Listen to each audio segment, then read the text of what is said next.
Hi again, my name is Nicole Sharp, and I'm the author of The End of November, Growing Up with Domestic Violence, which can be found on Amazon.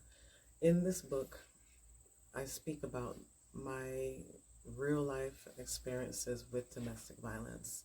Domestic violence was like another entity in my home that I lived with, and it affected me in every aspect of my life. And I even lost my mother to domestic violence. So as I got older, I decided to write a blog, and I turned that blog into this memoir. And I've been reading it, and we're up to chapter 8, and I hope that it helps people who are currently in domestic violence situations, give them encouragement to leave. Hopefully it will help assailants to get help, and also children who are the most silent of the victims of domestic violence, to know that they're not alone. I grew up with it, like I said. In my earliest memories, or from as early as 3 or 4, I can remember instances of seeing my father beat my mother. But we're up to chapter 8, and it is called The Green-Eyed Monster. My father never laid a hand on me or my siblings. In fact, he would beat my mother for physically disciplining me. Twisted? Yes. My mother actually told me one day that if I ever revealed to my father that she hit me, the beatings would just get worse. The threat was real, and I was cornered from all sides.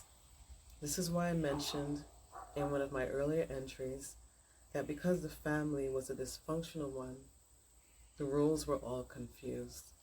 My father was the terrorist.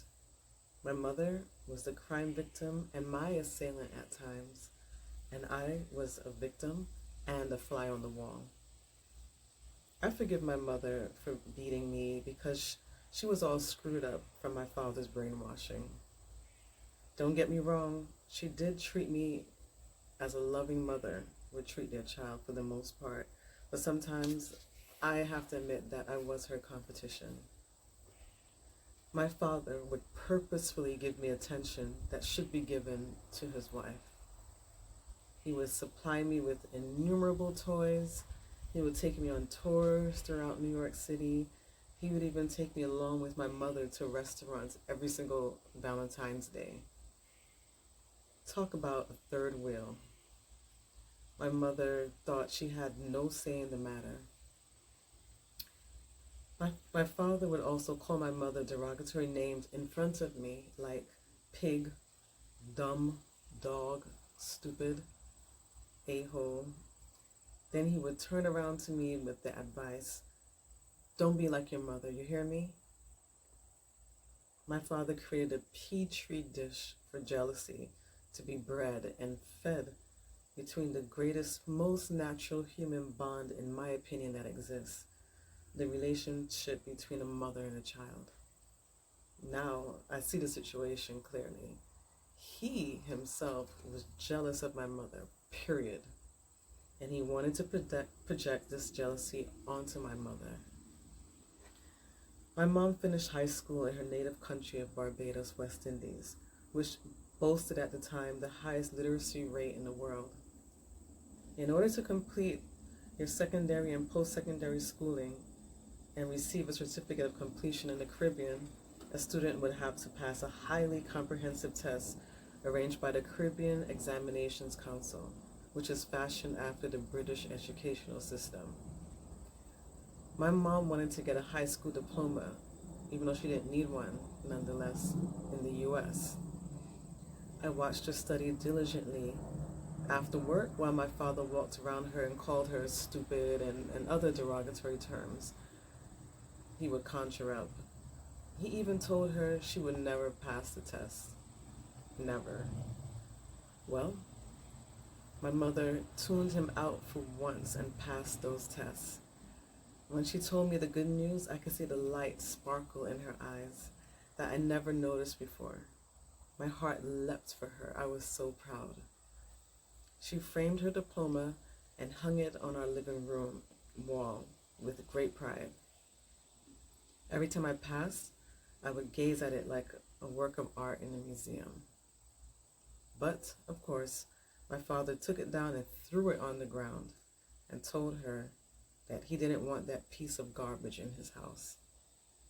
She put it up again the next day, and he took it down again, and this time he returned to physically beating her. I didn't see her put it up again after that. My mom and I knew it was there, though. It would always be there. I know for a fact that my father and other abusive, insignificant others are jealous of the persons they are abusing. There is something about them that they wish they possessed. It could be as simple as their happiness that they covet. If my mother were alive today, she would say, "What? Jealous of me?" But yes, she couldn't see through her cloud of self-hatred manufactured by my father that she was worth so much so she was priceless. She really thought she wasn't worth anything because my father reprogrammed her into thinking that she wasn't. All of God's creations are worth something. We are so valuable that we are priceless. Don't let anyone try to make you believe that you are not. Hold your head up high and believe within yourself that you are priceless. This is the only way you can make that move by any means and leave the abusive situation. Right now, I love myself for everyone who doesn't. People don't have to love you, but they will have to respect you for the love that you have for yourself. If they do not respect you, they do not respect themselves. Thus, they do not deserve to be in your presence. Remember that. Believe that. The love that you have for yourself will transcend throughout your life. And without a doubt, it will cause some to be jealous.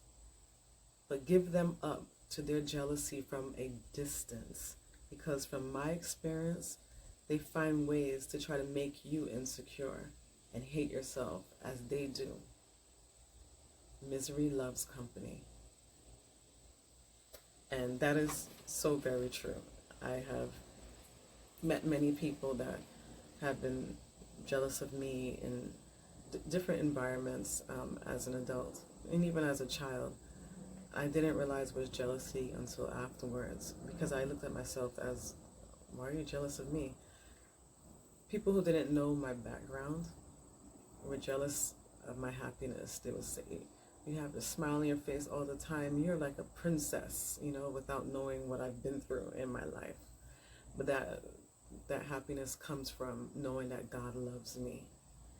And because I know that God loves me, and he promised me so many promises in the Bible, never to leave me or forsake me, and the fact that he came down as man and died for me, even before I was born, that shows extreme love. He laid down his life for his friends. Love. He is love. God is love. And because of the love that God has for me, I learned how to love myself despite how I grew up. And that changed me as a person. It made me stronger and made me get to the point where I wanted to be an advocate for domestic violence awareness. And that's why I'm able to stand up and speak about my experience with confidence. And that's why I was able to write this book in the first place. It's because of that love that God has for me. It exuded in me. It exudes outward now that I love myself, because God loves me. And I just wanted to share that with all of you. Don't let anyone try to dim your star. You are a star. God made you to shine bright on a mountaintop. You are the light of the world. And you are the salt of the earth. You're valuable to him. Don't let anyone try to bring you down. And if they try to bring you down, it's because they don't like themselves. But like I said, give them up to that and keep them at a distance, so it doesn't affect you and the light that you shine and the love that you have for yourself. Okay? Thank you for listening.